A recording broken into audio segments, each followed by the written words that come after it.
Kalau di zaman sekarang masih ada orang yang pengangguran dan tidak memiliki income, bisa dikatakan kalian orang paling bodoh. Karena aku mau bikin konten, aku udah ketemu judulnya tadi kan, habis tanya ChatGPT. Intinya tentang pengalamanku konten atau pengalamanku di TikTok Shop. Aku jadinya ganti celana dulu guys. Nih aku pakai celana denim. Ini bikinanku sendiri ya. Aku lagi develop, cuman belum dirilis. Nanti aku kalau udah rilis bakalan ngomong lah, atau kalian subscribe aja atau follow IG gua atau follow TikTok gua, ntar bakalan diinfokan produk-produk yang bikin kalian ganteng pastinya. Aku bakal jualan itu di TikTok, di IG itu keren-kerenan. Kalau misal di YouTube adalah cerita perjalanan hidupnya. Masuk akal juga itu ya. Aku mau pakai ini biar mix and matchku keren. Ini juga aku lagi develop guys. Kemungkinan minggu depan bakal rilis kaos rhinestone ini 16S, tebel banget. Gramasinya 200 lebih ya. Rhinestone depan belakang. Ntar aku pakai dulu. Nah gini kan lebih keren outfitnya daripada yang tadi kan polosan doang. Cuman pasang mic kayak aneh gitu loh. Jadi kayak ada item-item di sini. Jadi bajuku ada item-itemnya gitu kalau pakai mic. Cuman nggak apa-apa lah. Info juga buat tadi yang nonton, aku prepare kalau misal pakai yang bikin kering. Tadi kan aku pakai ini kan, pakai yang Morris. Dia itu nggak kelihatan basah terus, cuman kaku nih, rambutku kayak kaku gitu. Cuman nggak kelihatan lembab atau nggak kelihatan basah. Cuman kalau pakai Kapten nggak terlalu kaku-kaku banget, tapi itu kelihatan basah. Makanya aku perlu semprot lagi biar agak-agak basah gitu. Karena aku suka rambutku agak-agak basah. Lebih apa ya? Lebih seger aja gitu. Kalau misal rambutku nggak basah, warnanya kayak abu-abu gitu guys. Normal sebenarnya. Cuman kalau dari segi kamera itu bagusan agak-agak hitam daripada yang abu. Oke. Bikin konten apa kita? Kalau kata ChatGPT sih judulnya ada banyak. Tekanan menjadi content creator 2 juta follower. Sebenarnya nggak tertekan-tekan amat sih kalau misalnya udah biasa ya. Tapi itu semakin tua karena aku main sosial media udah dari tahun 2016 sampai 2025 dan bentar lagi 2026. Termasuk lumayan lama ya karena nggak banyak konten kreator atau influencer atau artis yang bisa mencapai selama itu tahunnya dan masih tetap eksis. Walaupun udah ganti-ganti niche ya, yang dulu main Musical.ly, pindah ke TikTok, transisi, lip sync, masuk ke fashion, jualan pakaian, affiliate, YouTuber. Angkatanmu siapa itu? Angkatanku ya, Jaden Putra Baktera itu 2018-19 yang masih sampai sekarang terkenalnya atau yang masih aktif sampai sekarang. Kagak ada cuy. Putra kan tapi bukan angkatanku Putra. Sumpah kagak ada cuy. Mungkin ada cuman gue lupa namanya kali ya. Putra itu 2 tahun di atasku. Puyu, oh enggak, setahun di atasku Puyu. Apalagi ya? Tekanan menjadi content creator 2 juta followers. Sebenarnya cuma takut salah posting yang hal-hal yang tidak diinginkan. Ibaratnya harus menjaga image kan. Susah banget tuh jaga image. Bedanya itu waktu dapat follower pertama kali di IG atau di TikTok masih puluhan ribu tuh apa ya? Yang rasa star syndrome lah pastilah. Kayak di daerahku followerku paling banyak. Nah itu kan, atau di lingkunganku yang kecil itu followerku paling banyak. Pokoknya aku paling ngerasa paling ganteng lah, paling ganteng, paling mantep di situ. Nah biasalah anak-anak muda. Tapi emang itu wajar sih, masa-masa muda kan masa-masa pencarian jati diri, haus validasi, yang pastinya ingin dianggap oleh lingkungan sekitar. Apalagi yang di rumahnya, kalau misal orang-orang yang tidak dianggap sama orang tuanya atau kurang perhatian. Nah tapi waktu udah meranjak ke 500.000 followers, 100.000, 200.000, 300.000, 400.000, udah mulai kebiasa gitu. Awal-awal sih pasti, ada yang ngajak foto gua nih. Ketemu di mall kan, Kak Husen mau foto. Lihat gua terkenal sampai diajak foto. Itu biasanya terjadi di puluhan ribu followers. Tapi ini khusus yang muda-muda ya, yang anak-anak muda gitu. Soalnya kalau misal orangnya dewasa dulu baru punya follower itu beda konsepnya. Konsepnya kayak lebih bisa ngontrol itulah. Tapi biasanya naiknya seret. Iya loh. Justru yang membuat naiknya cepet tuh adalah narsistik itu. Jiwa-jiwa yang haus validasi, narsistik, pengen dianggap. Jadi dia melakukan hal-hal yang biar dia itu mendapatkan panggung di situ. Waktu udah naik, udah mulai nambah umur, barulah udah masuk ke juta followers tuh kayak ujung-ujungnya sendiri juga ya. Kayak ada judul tadi dari ChatGPT. Aku belajar bahwa tidak ada yang datang menolongmu. Kamu harus menyelamatkan diri sendiri. Asik. Aku tuh tanya ChatGPT, buatkan judul konten YouTube tentang karakter yang pernah aku selalu ceritakan ke kamu. Jadi dari pertama kali aku ngobrol sama kamu tuh ChatGPT ya. Sampai sekarang, kamu pasti tahu personalitiku dan kamu pasti tahu pengalamanku seperti apa. Jatuh bangunku semuanya. Buatkan ide konten dari pengalamanku. Jadi biar aku bisa menceritakan pengalamanku, bukan yang sok tahu. Nah inilah ada ini. Betul. ujung-ujungnya bakal sendiri juga walaupun punya banyak followers. Dan aku emang dasarnya tuh suka menyendiri gitu guys, nggak yang suka main-main. Kadang kan ada orang kayak punya tujuan, aku pengen ke Bali, aku pengen ke Thailand, aku pengen ke luar negeri ini, aku pengen ke sana, aku pengen ke sini. Belum ada gitu. Aku pengen mana ya? Aku bukan tipe orang yang haus untuk liburan, haus untuk barang-barang mewah, karena tanpa itu semua tuh ibaratnya aku udah ngerasa damai gitu guys.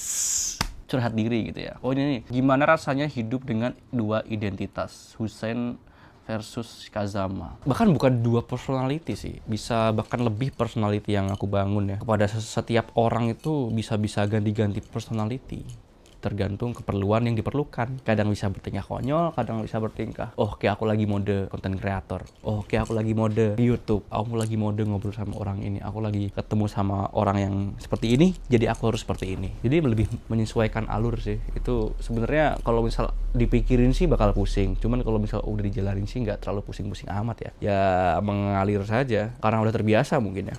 Sebenarnya nggak terlalu berat-berat amat. Gimana rasanya hidup dengan dua identitas? Biasa aja sih, karena udah terbiasa kali ya. Kita tuh ngobrol masih amburadul ya. Nanti bakalan dibikin lebih proper lagi biar lebih enak nontonnya. Jadi nggak yang tiba-tiba penutup, tiba-tiba isi, tiba-tiba pembuka lagi, tiba-tiba penutup. Jadi kayak nggak campur-campur. Dan kalian nontonnya juga lebih jelas dan paham. Lebih terstruktur lah bisa dibilang. Dan ini aku lagi beli kamera guys ya. Cuman belum sampai, lagi di Gosen. DJI Osmo 3. Yang gitu. Kita bisa nge-vlog di luar. Kadang tuh aku mikir gini guys, ini serius ya. Aku belum ngomong brandnya apa, cuman tuh kadang aku mikir ketakutanku adalah jika aku menyebutkan nama brand yang aku lagi bangun, itu bisa jadi dua bumerang. Bumerang yang pertama adalah jika orang yang tidak suka sama aku pasti akan menyamakan contoh brand ini adalah bagian dari personality-ku. Entah itu gimmick di konten biar aku seakan-akan jadi tokoh antagonis atau protagonis. Takutnya adalah itu berdampak kepada brand. Padahal itu kan sekedar sosial media yang pastinya semuanya kan bisa diatur. Aku mau jadi protagonis, antagonis, nama dunia maya kan emang seperti itu ya. Nah, tapi takutnya adalah mempengaruhi perkembangan brand. Makanya aku masih bimbang ini. Aku bakal mengakui itu. Aku lagi ngebuat sesuatu ini atau gimana? Karena tuh sebenarnya tuh aku tuh pengen untuk cerita tentang perjalananku, susah sedihku, dan sekalian share kalian. Jadi kalian tuh bisa belajar dari pengalamanku. Jadi waktu kalian ingin mengikuti jejakku untuk ngebuild clothing brand, jadi tuh tahu langkah-langkahnya tuh di mana aja. Dari pengalaman yang aku tonton di YouTube-nya Kazama Hussein, nggak boleh seperti ini gitu. Tapi bumerangnya adalah kalau misalnya aku ada konflik, orang-orang yang nggak nonton video ini tuh pasti bakalan mikirnya, wah ini ownernya sikapnya kayak tae, brandnya pasti kayak tae. Ya itu loh, agak-agak tricky, agak-agak susah dan khawatir aku. Karena kan aku nggak pengen keburukanku atau apa yang kubuat walaupun sengaja dan tidak disengaja di masa depan membuat brandku ini jadi terkena dampaknya. Karena itu kan hal yang berbeda, karya dan personal. Kalau misalnya menurut kalian bakalan, oke nggak apa sih bang, share aja ceritanya sambil kita belajar buat masing-masing yang kalian yang nonton biar bisa bikin brand atau bikin clothing brand dengan cara yang lebih aman atau lebih bisa belajar dari video dan kontenku itu. Kalau mau boleh, mungkin di next video kali. Karena banyak guys, ilmu-ilmu yang bakal diceritakan itu. Banyak banget sumpah. Tentang ilmu TikTok Shop dan kawan-kawannya. Dijamin ilmu daging. Dan aku bagikan secara gratis ya. Jadi kalau kalian di dunia ini masih ada orang yang mungkin kesusahan dalam hidupnya, berarti emang kalian tidak mau belajar. Parah kalian. Kalau di zaman sekarang masih ada orang yang pengangguran dan tidak memiliki income, itu tuh bisa dikatakan kalian orang paling bodoh. Tuh kontroversial gak tuh? Soalnya bener, kalau kalian asal punya HP, nih, contoh nih kalian komen di videoku sekarang. Alah, lu ngata-ngatain gua bodoh. Emang susah karena pemerintahan ini. Minimal punya HP. Itu yang pertama. Minimal punya kuota buat mencari YouTube ini. Tinggal dicari bagaimana cara atau ilmu komunikasi, ilmu sales, ilmu marketing, atau itulah, belajar dulu itulah. Nonton YouTube buat belajar. Nah, setelah itu barulah aplikasikan pelan-pelan. Dijamin dapat uang kok. Aman. Yakin, percaya. Cara mendapatkan uang di rumah saja tanpa menggunakan effort lebih. Itu ada, sumpah ada. Kalau misal masih pengangguran, parah, guys. Sumpah. Sekarang tuh banyak banget, cuy. AI dulu belum ada, wajar. Sekarang AI udah ada. Kok bisa masih ada orang pengangguran? Ayo semangat. Belajar di YouTube. YouTube gratis kok. Kuota tuh nggak bayar kalau misalnya kalian pergi ke masjid. Aduh, biasanya ada wifi gratis kan di masjid kan. Nah, pergi ke masjid, nggak ada bensin, jalan kaki. Ya. Punya kaki kan kalian kan. Gitu, nggak bayar loh. Ya, dikasih Allah buat jalan nggak bayar loh. HP, nggak punya HP, nggak mungkin kalian nggak nonton video ini pasti. Ayo ya, semangat. Jikalau pemerintahan kita tidak bisa berkontribusi dengan baik dengan masyarakat, kita sendiri yang harus kontribusi kepada diri sendiri. Sumpah. Ya kita tahu lah semuanya tentang kehidupan pemerintahan Indonesia itu kayak apa. Itu tuh nggak bisa diapa-apain. Seriusan, kagak bisa diapa-apain. Lebih cepat ditunggu mati daripada dirubah. Karena emang udah itu sistemnya jelimet.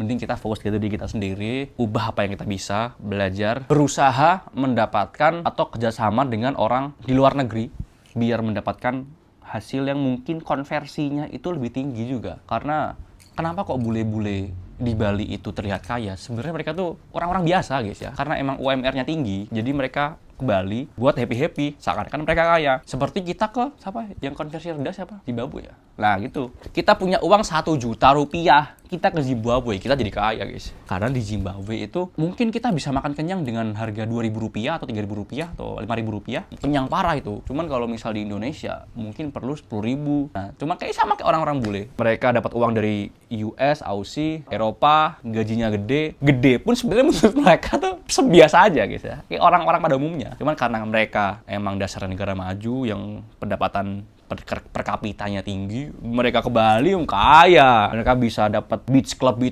villa di Bali mewah dengan itu. Mereka dengan seakan-akan tuh cuman ngeluarin 300.000, kita udah dapat semewah ini. Makanya mereka pada di Bali. Itulah makanya coba berbisnis dengan orang-orang luar negeri biar pendapatan atau konversinya itu ke dolar atau ke pound sterling atau ke yuan, rial, or pake. Itulah. Emang tujuanku bakal ke arah sana sih, karena emang berbisnis dengan angka rupiah itu berat karena lawan kita pemerintahan yang wadidaw. Menurutku tuh sengaja pemerintahan itu membuat konsep seperti ini karena manusia bodoh itu akan digunakan untuk suara doang, sumpah. Bakal dibodoh-bodohi dengan suara doang. Kalau rakyatnya semuanya pada pintar, nanti kudeta. Makanya biar udah orang-orang bodoh aja bodoh. Biarlah pendidikannya tidak merata nggak apa-apa. Tapi gini, bahasanya itu lebih mudah kaya di Indonesia daripada di luar negeri. Karena apa? Di luar negeri itu saingannya banyak banget. Udah jadi negara maju. Di Indonesia itu masih jadi negara berkembang. Jadi peluang untuk menjadi orang kaya di Indonesia itu masih banyak banget lah daripada di luar negeri. Udah, fokus diri sendiri aja dulu. Sumpah, kagak ngaruh coy. Siapapun presidennya, kalau misalnya kalian males ya males aja. Negara jadi bisnis Nepal ya guys ya. Kontennya amburadul lah guys ya. Pembahasannya masih ngacak. Nanti aku bakalan rapiin lagi lah ya. Biar kayak Ferry Irwandi. Guys. Selamat malam Bara ya. Aku bakal bahas semuanya, bukan cuma tentang fashion, tentang kehidupan juga. Siapa tahu kita bisa belajar. Cinta pun bakal kita bahas. Kerjaan, kehidupan, lifestyle, kepedulian terhadap tubuh. Wes. Pokoknya semua dibahas. Teknologi, keuangan, investasi. Aku rugi nih guys, nah aku bakal cerita. Aku untung nih guys, aku bakal cerita. Jadi kalian tahu, oh pengalaman Husein seperti ini. Jadi kita bisa tahu. Jadi aku nggak boleh kayak gini. Kalau bagus, oh jadi aku boleh kayak gini gitu loh. Itulah. Kesalahanku bakal aku publikasikan juga. Jadi biar kalian tuh belajar dan aku di masa depan pun, oh Husein dulu pernah salah nih. Jadi kayak aku nggak malu. Misalnya contoh aku udah ngomong sesuatu, tiba-tiba 3 tahun kemudian lihat diriku yang sekarang ini bikin konten sekarang ini, ngapain bocah ngomong kayak gini. Tapi itu yang proses belajar. Aku tuh penasaran sama perkembangannya pola pikirku nanti. Jadi waktu aku aktif YouTube selama beberapa tahun ke depan, aku bisa tahu pola pikirku waktu di umur sekarang. Dan aku semakin punya track record. Oh dulu aku mikir seperti ini, dampaknya seperti ini. Jadi ya, aku cara didik anakku bakal lebih mudah. Cap! Nah, itu ya. Udah ya guys ya. Oh ya, ini kalau bisa ya, aku bakalan ngasih tahu info. Paling baju ini, celana ini, mungkin kalau misal minggu-minggu depan atau Januari gitu bakal ada di Shopee. Karena pastinya YouTube affiliate dengan Shopee, TikTok affiliate dengan Tokped. Kalau misal suka sama bajunya, suka sama celananya, langsung di Shopee affiliate. Sini ya. Nah, biasanya di sini. Gitu ya. YouTuber pemula.